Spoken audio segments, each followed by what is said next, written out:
चूरू जिले के कांग्रेस कमेटी के अध्यक्ष भी हैं, दूसरी बार मेरे साथ विधायक हैं। इनके पिताश्री भी राजस्थान के शिक्षा मंत्री रहे हैं। रतनगढ़ के हमारे बहुत ही लोकप्रिय और जुझारू विधायक सम्माननीय पूसाराम जी साहब, भाई उपेंद्र जी, भवनलाल पुजारी जी, कंबोज साहब, याकूब खां साहब। मैं समझता हूं कि अगर मैं सबका नाम लूंगा और फिर भी एक दो छूट गया तो ठीक नहीं रहेगा। सम्मानित मंच को प्रणाम करता हूं। आप सबको बहुत बहुत बधाई और धन्यवाद देना चाहता हूं कि जब देश और प्रदेश में लोकतंत्र खतरे में हो, संविधान को बदलने की मंशा सरकारों में आ गई हो, और ऐसे समय में एक वो समुदाय जो समुदाय आने वाले भविष्य का निर्माण करता है, जिसका काम बच्चों में संस्कार और शिक्षा देने का होता है, अगर वो समुदाय सरकारों के सामने आंदोलन की बात करता है तो मैं समझता हूं कि कहीं न कहीं इस सिस्टम में कमी आ गई है। सरकारें तानाशाह हो गई हैं, जिनका केवल और केवल काम शिक्षा देना और बच्चों के भविष्य का निर्माण करना होना चाहिए, उनको मजबूरन आंदोलन की राह पकड़नी पड़े, चाहे वो सरकार किसी भी दल की रहे। ये हमारे लिए, सबके लिए ठीक बात नहीं है। मैं मानता हूं कि 5 साल हमारा समय था, मुझे भी शिक्षा मंत्री के रूप में काम करने का 3 साल तक मौका मिला। मैं आज खुले मन से कह सकता हूं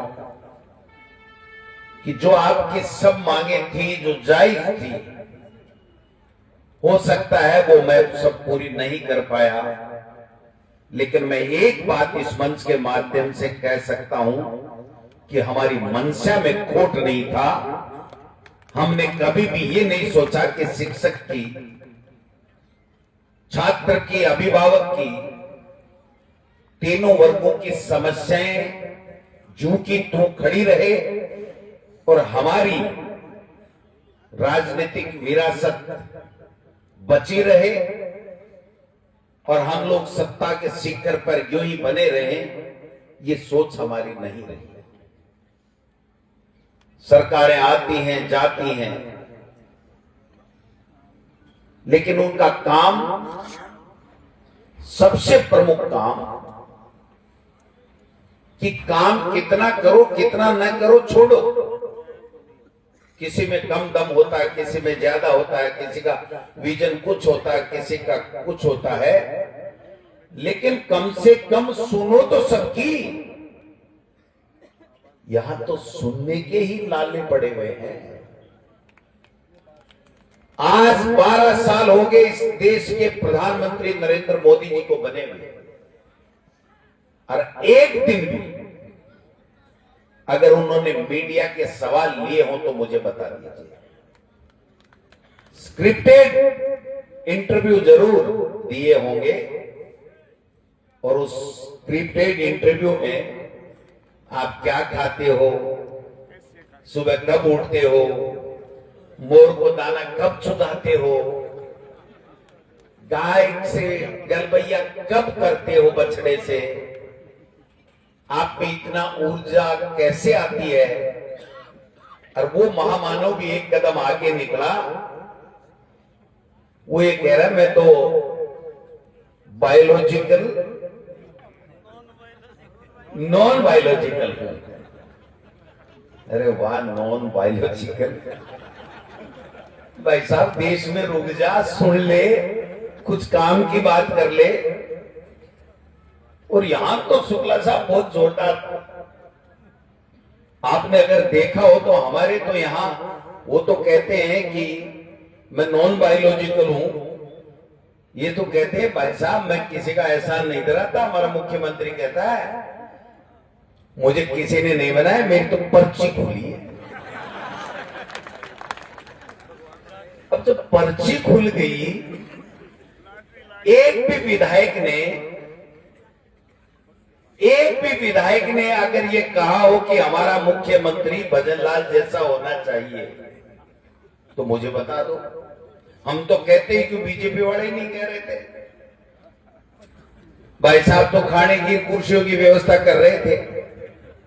अभी उपेंद्र जी कह रहे थे 1000 कुर्सियां कम पड़ गई, उस दिन वो भी वही काम कर रहे थे कि कितनी कम पड़ गई, कौन आया कौन नहीं आया। और अचानक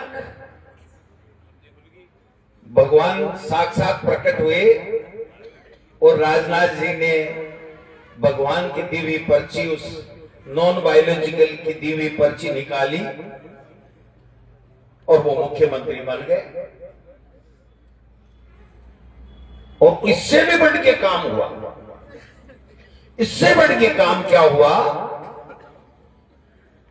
कि मदन दिलावर साहब शिक्षा मंत्री बन गए। मैंने कई दिन सोचा यार ये क्या हुआ, तो किसी पत्रकार ने पूछा मदन दिलावर साहब को कि साहब शिक्षा में क्या करोगे, तो वो बंदा भी साहब एक कदम आगे निकला, बोले मेरे नाम में सया अड्डा ही नहीं है। फिर कहा कि आपका विजन क्या है, बोले 2.5 का चश्मा लगाता हूं, 6x6 नहीं है। अब उस महामानव को यह पता नहीं कि शिक्षा मंत्री के रूप में प्रदेश में कैसे शिक्षा का ढांचा ठीक हो, कैसे बच्चा अच्छी शिक्षा ग्रहण करे, कैसे सरकारी स्कूलों में नामांकन बढ़े, कैसे सिलेबस समय पे पहुंचे, कैसे परीक्षाएं हों, उसमें पूछ रहे हैं। और वो कह रहे हैं 2.5 का चश्मा लगाता हूं। कमाल तो तब हो गया जब हमारी बहनों के लिए